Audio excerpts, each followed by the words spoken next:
सब जो next topic हमने पढ़ना है वो है फर्मेंटेशन। छोटा सा टॉपिक है। सी फर्मेंटेशन इज़ एनारोबिक ऑर्गेनिज्म, जो एनारोबिक रेस्पिरेशन होती है। जब हम शुरू का पैरा पढ़ते हैं तो शुरू के पैरा में वो बोलता है कि भाई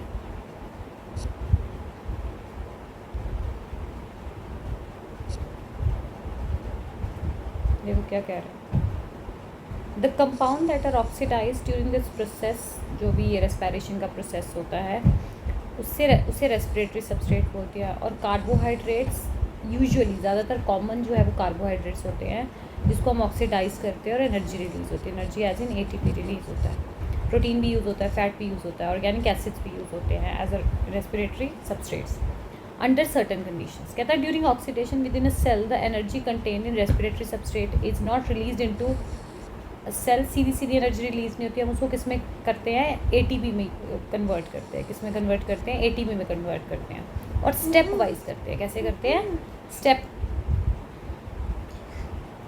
स्टेप वाइज हम ऑक्सीडेशन करते हैं। ठीक है, तो यहाँ पे क्या लिखा है, कहता है रेस्पिरेशन के वक्त ऑक्सीजन यूटिलाइज होती है और कार्बन डाइऑक्साइड, वाटर और एनर्जी बनता है। This is the product that are their products। कहता है the combustion reaction requires oxygen but some cells, कुछ सेल्स ऐसे हैं देयर ऑक्सीजन मे और मे नॉट बी अवेलेबल। तो क्या वो रेस्पिरेशन नहीं करते? Can you think of such situations and organism where oxygen is not available? Yes. हम तब वो क्या करते हैं, वो एनारोबिक रेस्पिरेशन करते हैं। अगर ऑक्सीजन प्रेजेंट नहीं है then what they do, they go for oxygen anaerobic respiration. तो ईस्ट करता है, यही हमने यही पढ़ना है। तो there are sufficient reasons to believe that the first cells on this planet, जो सबसे पहले दुनिया में सेल्स आए होंगे, उनके पास लिव्ड इन एटमॉस्फेयर जहाँ पे ऑक्सीजन लैक्ड था। तो जो शुरुआत के सेल्स थे वो तो एरोबिक रेस्पिरेशन नहीं कर सकते थे, तो वो क्या करते थे, वो एनारोबिक रेस्पिरेशन करते थे। तो इस लाइन से उन्होंने क्लियर कर दिया। इवन अमंग अभी भी कहते हैं लिविंग ऑर्गेनिजम्स में कुछ ऐसे ऑर्गेनिजम्स हैं that are adapted to anaerobic conditions, जहाँ पे ऑक्सीजन नहीं होती है। Some of these organisms are facultative anaerobes. ये भी वर्ड फैक्यूलेटेटिव एनारोब्स का मतलब होता है normally they are aerobic but when oxygen नहीं होगी तो ये क्या हो जाते हैं, एनारोब्स हो जाते हैं। तो ये पूरे उसमें ये बताना चाहता है कि while another requirement for anaerobic condition is obligate. कहते हैं कई ऑब्लिगेट एनारोब्स होते हैं कि मतलब और कोई चारा नहीं है। जैसे यीस्ट है तो वो ऑब्लिगेट एनारोब है, वो ऑक्सीजन उसको मिलेगी, वो ऑक्सीजन में मर जाएगी। तो ऑक्सीजन के बिना ही वो अपने रेस्पिरेशन करती है। तो उन्होंने यहाँ पे एक बात क्लियर कर दी कि ज़रूरी नहीं है कि सिर्फ ऑक्सीजन से ही रेस्पिरेशन होती है, ऑक्सीजन के बिना भी रेस्पिरेशन होती है और उसको हम क्या बोलते हैं, anaerobic respiration. Got it?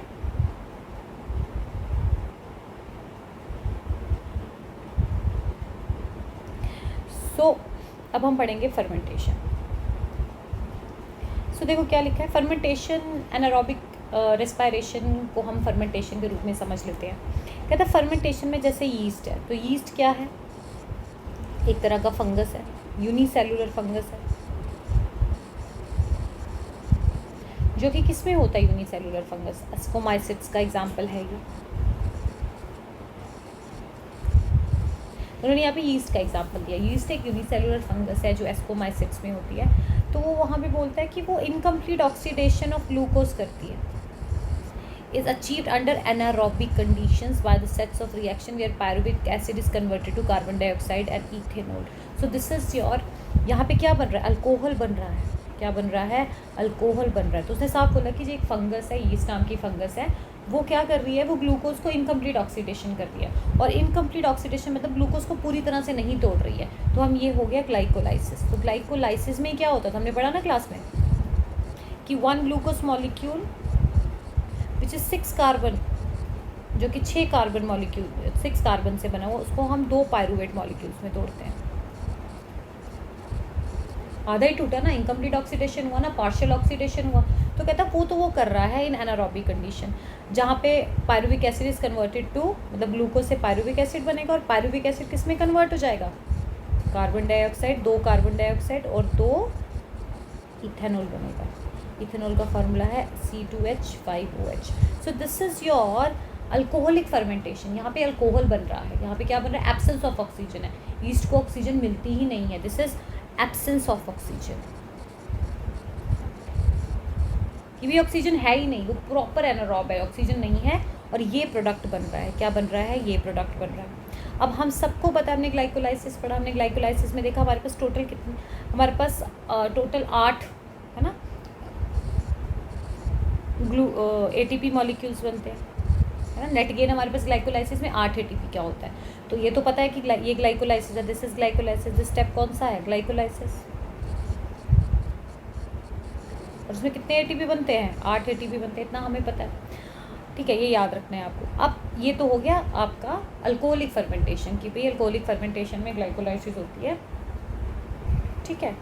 So अब यहाँ से सुनते हैं क्या कहना चाहते हैं। अब आप other organisms like bacteria produce lactic acid. Bacteria yeast कर रहा है फर्मेंटेशन, वो अल्कोहल बना रहा है। जो बैक्टीरिया जो एनारोबिक रेस्पिरेशन कर रहे हैं वो क्या बना रहे हैं? Lactic acid from pyruvic acid. इसके अलावा एनिमल सेल्स, या मैं अपनी बात करूँ, हम अपनी बात करें तो हमारे मसल्स, हम जिम करते हैं या हम हाइकिंग कर रहे हैं, हम ट्रैकिंग कर रहे हैं, तो जब हम बहुत थक जाते हैं या ऑक्सीजन की कमी हो जाती है, इन एडिक्वेट, जब प्रॉपर ऑक्सीजन नहीं होती, तब क्या होता है? तो हमारा जो पायरुविक एसिड है वो किस में कन्वर्ट हो जाता है?